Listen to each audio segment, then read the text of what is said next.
Hello，大家好，欢迎来到 BP 评科技，我是 BPW。苹果终于在上周推出了全新的手机啦。那出乎大家意料的是，这次推出的不是 iPhone SE 4，居然是定价更高的 iPhone 16E。对，那我原本是没有要再拍一部影片特别介绍了，因为这次更新的内容就蛮简单明确的，主要就是新增了 Apple Intelligence，然后改成苹果自制的 C1 晶片，以及更长的26小时的续航力。主要就这3个更新而已，其他更新就跟之前旧的 iPhone 是差不多的。对，只不过呢，我最近在看 YouTube 影片的时候，我就发现蛮多 YouTuber 有提到几个现象，比如说，iPhone 16E 它定了这个2万多这么高的价格，它其实是要去促销 iPhone 16，对，或者说 iPhone 16E 它的推出就只是单纯为了清库存，对，就是把一些剩下的库存组合起来，然后卖一卖。那再来的话就是说，iPhone 16E 真的是 iPhone 16 expensive，对，第三点我是同意的，没有错，我觉得这次定价真是蛮高的。但是关于前2点的分析，我觉得当然不是说完全错误，但是我觉得这个分析有点太直接因果的关系。所以今天这部影片呢，我就想要用详细的客观数据来告诉大家，为什么苹果要推出 iPhone 16E，以及为什么 iPhone 16E 到底定价会定的那么贵，到底是成本控管出了问题，还是哪边出了问题？以及最后我还是会来做一下比较，就是来比较一下 iPhone 16E 跟 iPhone 16之间的差别，那以及我最后的购买建议。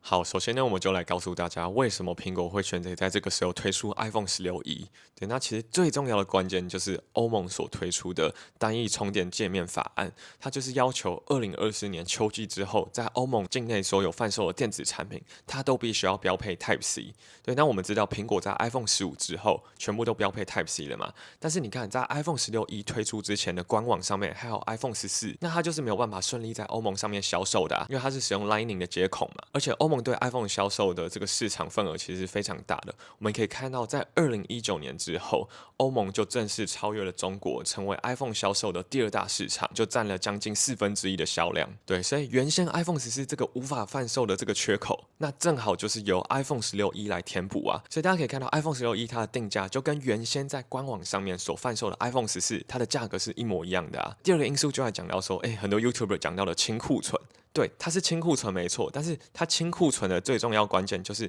它要取代 iPhone 14嘛，所以大家有看到吗？你看，不管是机身尺寸、没有动态岛的这个外观，以及边框的粗细，甚至是荧幕的亮度，它所有的东西都是比照了 iPhone 14的机身以及荧幕。对，所以我们可以发现，其实 iPhone 16E 它推出的最主要的因素，就是要解决这个 iPhone 14它所残余的这些库存嘛，对，所以它才会让它所有的设计外观是几乎是一模一样的，那就是为了去弥补欧盟市场的这一块所缺失的销量。那再来第3个就是一个比较整体性的因素，除了欧盟的法规之外，当然是要拯救整体的销量，以及去降低 AI 的使用门槛嘛。对，因为我们可以知道啊，其实 iPhone 一直以来就是苹果的金鸡母，我们可以从我们的营收占比知道，即使到2024年，iPhone 的营收占比不断下降，它还是占了苹果总营收占比的51%，还是过半的。对，那苹果这几年的销量衰退，我们从 iPhone 就可以很明显的看到。那虽然说 iPhone 的美元定价没有增加，没错，但是你看我们不管在台湾所购买的 iPhone，我原本买 iPhone 13 Pro 是32900，结果后来变34900，然后后来变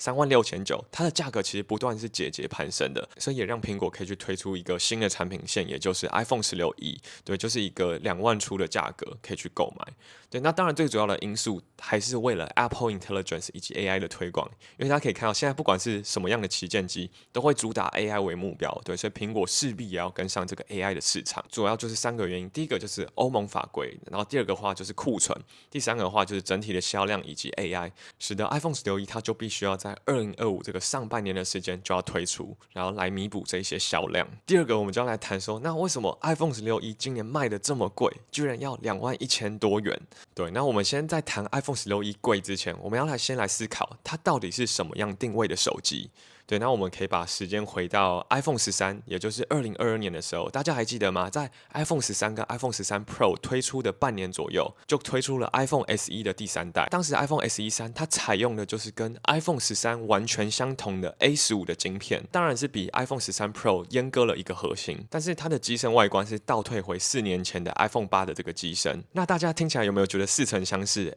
今年的 iPhone 16推出来之后，苹果推出了一个 iPhone 16E，那晶片片的规格是接近的，对啊，然后机身的话是用比较旧的机身。对，那为什么 iPhone 16e 的定价还是如此的贵呢？它没有办法像 iPhone SE 一样。对，那其实最主要的因素就是 A18晶片的成本。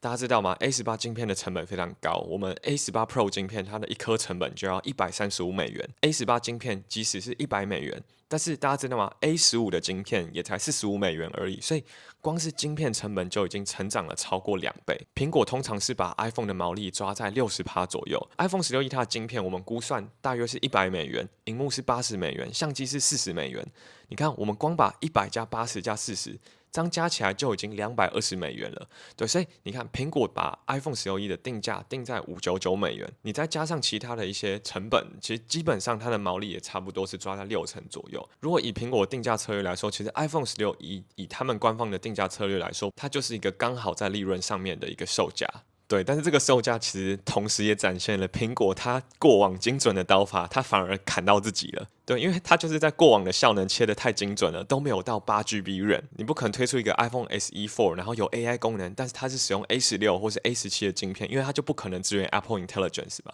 那当然，iPhone 15 Pro 系列有 A17 Pro 的这个晶片，对，但是因为它的 N3B 制程其实良率没有很好，成本也比较高，而且还有之前火龙果的这个现象。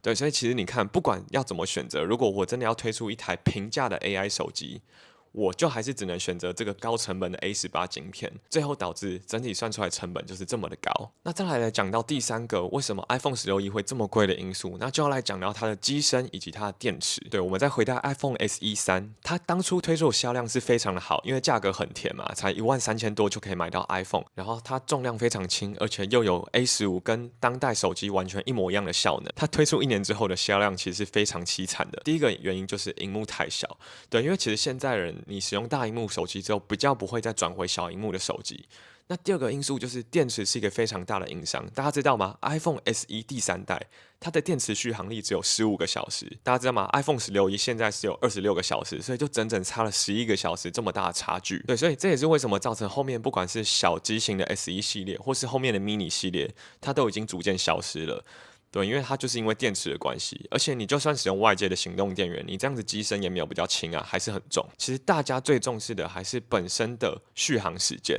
对，就跟电动车的里程这种概念是很像的。对，所以与其说 iPhone 16e 它的推出是衔接 iPhone SE 第3代，我觉得它的定位倒是比较像2019年所推出的 iPhone XR。对，因为它也是跟 iPhone XS 相同的尺寸，然后相同的晶片，但是它就只有一颗镜头。那是不是听起来也跟这次的 iPhone 16e 似曾相识呢？好，那帮大家分析完 iPhone 16e 所推出的背景以及它为什么这么贵之后呢，那我们还是不免俗的来比较一下 iPhone 16以及 iPhone 16e 之间的差别。第一个的差别的话就讲到外观，对，那它外观就跟刚刚讲到，它跟 iPhone 14的机身外观是完全相同的，是少了 iPhone 16的动态岛。对，那动态岛的话，我自己这1-2年使用下来，我最常用到其实顶多就是荧幕录影啊，播放音乐，我要按导航的时候，它会在动态岛那上面显示一个可以让我点击的地方。对，但是它的用途我觉得不会到非常非常的广。第二个外观硬伤就是讲到亮度，对，这次只有支援800到1200尼特。对，那这个就是也是跟 iPhone 14系列是一样的荧幕。那我自己用起来是觉得在户外的影响还是非常大的。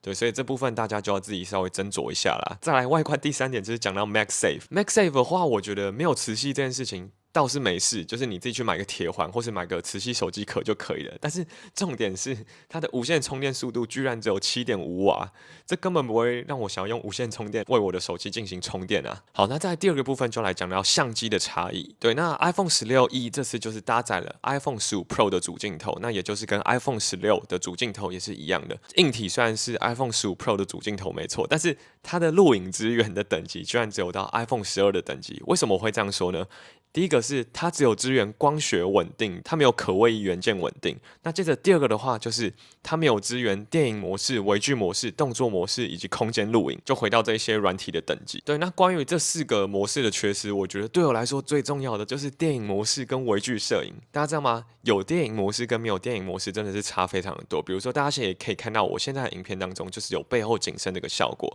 对，我觉得这个就是真正展现你摄影的这种专业、前后距离的这种感觉。对，所以我觉得没有电影模式对我来说真的是一个非常大的退烧。微距摄影也是。因为我们平常在使用微距摄影的时候，不只是拍一些静物，可以把它拍得更漂亮嘛。那重点是我们有时候要传输一些东西给别人，或是我们只能用很近的距离去拍摄我们的桌上的纸张的时候，微距摄影这时候就扮演了很重要的角色。对，但是 iPhone 16e 它就是阉割掉了这两个最主要的功能。那动作模式跟空间录影，这个对我来说，可能就是你有 Vision Pro 使用者，或是经常到户外运动会比较需要的功能。好，那再讲到晶片的话，对，那晶片当然必须要搭载 A18，对，因为要 Apple Intelligence，对，那它当然还是要去砍一下它的 GPU，对，所以就从5核心的 GPU 砍到4核心的 GPU，对，其实也跟当时 iPhone SE3它从5核心砍到4核心的 A15晶片的概念是类似的，它也因为砍了这个核心，反而也造就它的高续航，对，让它的续航力可以达到26个小时。那再来的话，就是苹果这次首度没有采用高通的5G 晶片，那采用自己所自制的 C1 晶片。